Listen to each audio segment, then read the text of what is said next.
Sir ఇదే meeting 2019 మేలో results వచ్చింది. జూన్ లో పెట్టినా వీళ్ళందరూ ఇంత పబ్లిక్ ఉండేవాళ్ళని మీకు తెలియజేస్తా ఉన్నా. ఎందుకంటే వీళ్ళందరూ తెలుగుదేశం పార్టీ కార్యకర్తలు, ధూళిపాల నరేంద్ర కుమార్ గారి ఆర్మీ. ఈ నియోజకవర్గంలో వైఎస్ఆర్సీపీ గవర్నమెంట్ వచ్చిన ఒక సంవత్సరం లోపల టీడీపీ నుంచి ఎవరు వైసీపీకి వెళ్ళలేదు, కానీ వైసీపీ నుంచి తెలుగుదేశం పార్టీలోకి వలసలు వచ్చాయి.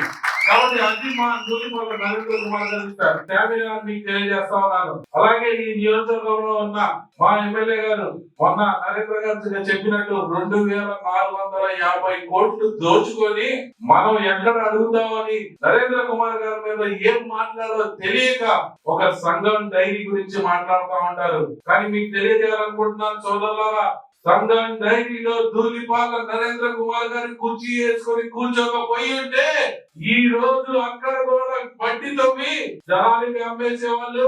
అదే మన రైతులు అమలుకి పాలు పోసి సంవత్సరమైన డబ్బు రాక విక్కుమంటూ ఏడుస్తూ ఉండే వాళ్ళని మీ అందరికి తెలియజేస్తా ఉన్నాను. ఈ నియోజకవర్గంలో ధూళిపాల నరేంద్ర కుమార్ గారికి ఎట్లయితే మనం అంతా పనిచేసామో అలాగే ఎంపీ గారికి కూడా మనందరం పనిచేయాలని కోరుకుంటున్నాను. ఈ రోజు దాకా మేమంతా ఎమ్మెల్యే అనేది నరేంద్ర గారిని, మిమ్మల్ని కూడా ఎంపీ గారు అనే పిలుస్తాం. ఈ రోజు నుంచి మీరు అలసిపోవడమే కానీ మేము అలసిపోవు. మిమ్మల్ని 30 కాదు, మీ తొలి అడుగుని 100 అడుగులు వేసేలా చేస్తామని తెలియజేస్తాం.